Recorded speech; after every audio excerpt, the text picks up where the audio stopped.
5 दिसंबर 1945 United states के 5 torpedo bombers ने अपने एक रूटीन ट्रेनिंग मिशन के लिए टेक ऑफ किया। इन पांचों जहाज़ को कलेक्टिवली फ़्लाइट 19 का नाम दिया गया था।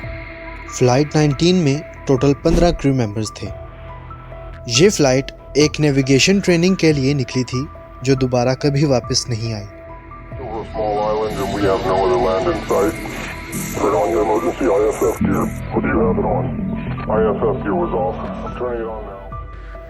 ये जहाज़ कैसे गायब हुए ये कोई नहीं जानता, लेकिन ये जिस एरिया में ग्लाइड कर रहे थे उसको बरमूदा ट्रायंगल के नाम से जाना जाता है।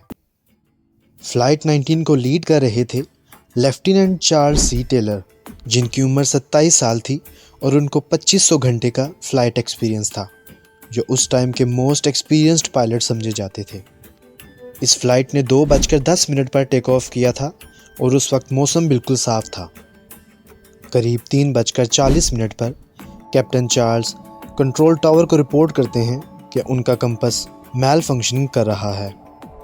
आहिस्ता आहिस्ता मौसम की हालत भी बिगड़ जाती है, जिसकी वजह से विजिबिलिटी भी बहुत कम रह जाती है। करीब 4 बजे बाकी क्रू मेंबर्स भी अपने कंपस के मैल फंक्शनिंग की रिपोर्ट करते हैं।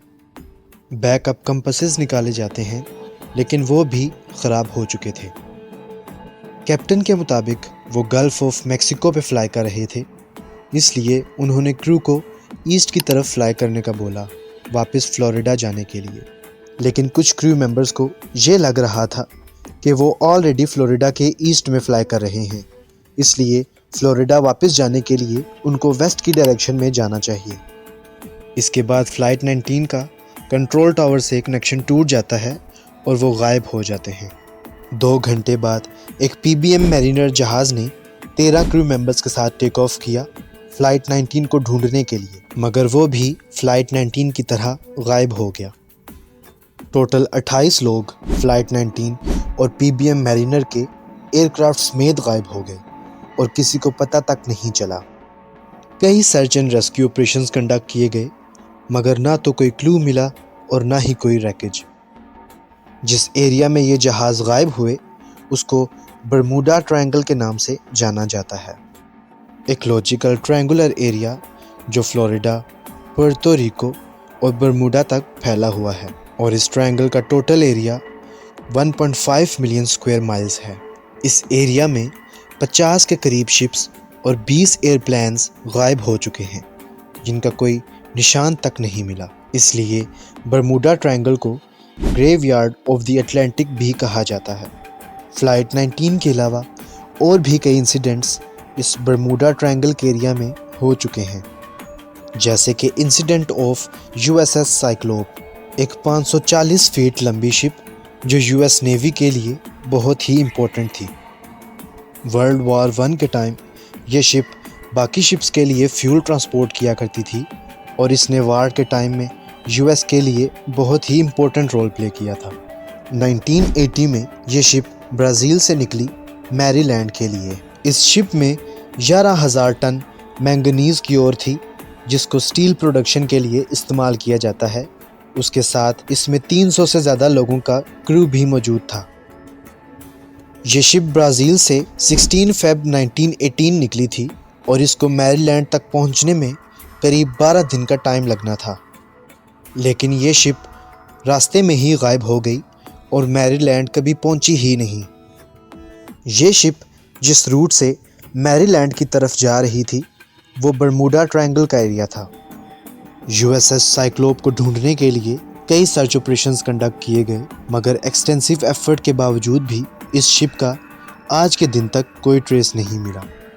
300 से ज़्यादा लोगों का क्रू शिप समेत ग्रेवयार्ड ऑफ द अटलांटिक में ही गायब हो गया। ऐसे इंसिडेंट्स जब लोगों ने होते हुए देखे तो उन्होंने हर इंसिडेंट को बरमूडा ट्रायंगल के साथ एसोसिएट करना शुरू कर दिया, और कई राइटर्स ने बरमूडा ट्रायंगल पे बुक्स और आर्टिकल्स भी लिखे, जिनमें mysteries of the devil's triangle, the Bermuda triangle mystery solved top पर हैं। जब बरमूडा ट्रायंगल के किस्से मशहूर हुए तो काफ़ी लोगों ने अपनी अपनी स्टोरीज़ बनाना शुरू कर दी। इस तरह इस ट्रायंगल को ज़्यादा हाइप मिलना शुरू हो गई। ऐसी ही एक स्टोरी है मैरी सेलेस्ट की। 4 दिसंबर 1872 एक अमेरिकन मर्चेंट की शिप जिसका नाम था Mary Celeste 10 on board members के साथ न्यूयॉर्क से इटली के लिए निकली, लेकिन ये शिप भी इटली कभी नहीं पहुंची। इस शिप के अंदर काफ़ी कीमती सामान था और साथ में 1700 बैरल्स ऑफ अल्कोहल भी। इस शिप की जर्नी के ठीक 21 दिन बाद एक कैनेडियन शिप और मैरी सेलेस्ट का आमना सामना हुआ।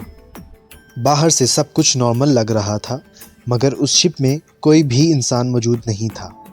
उस टाइम पायरेट्स का डर रहता था जो सामान लूटकर भाग जाते थे, लेकिन मैरी सेलेस्ट के साथ ऐसा कुछ भी नहीं हुआ था क्योंकि उस शिप में सारी वैल्यूएबल चीज़ें अपनी जगह पर मौजूद थीं। लेकिन जो 10 लोग ऑन बोर्ड थे उनके साथ क्या हुआ और वो कैसे मिस्टीरियसली गायब हुए किसी को नहीं पता। कुछ लोग बरमूडा ट्रायंगल को कर्स्ड प्लेस समझते हैं और कुछ लोग इसको एलियंस के साथ एसोसिएट करते हैं, लेकिन ये सब यूजलेस लॉजिक्स हैं जिनका हकीकत के साथ कुछ लेना देना नहीं है।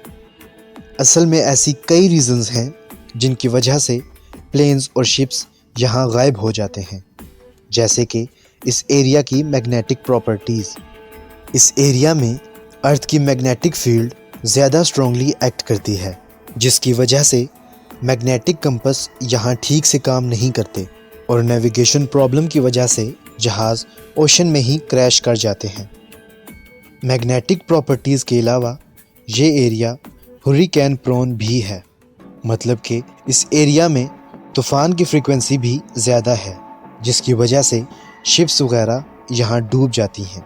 इन सब रीजंस में आज तक कुछ भी प्रूव नहीं किया जा सका कि असल में ऐसी क्या वजह है कि बरमूडा ट्रायंगल में शिप्स और प्लेन्स डिसअपीयर हो जाते हैं।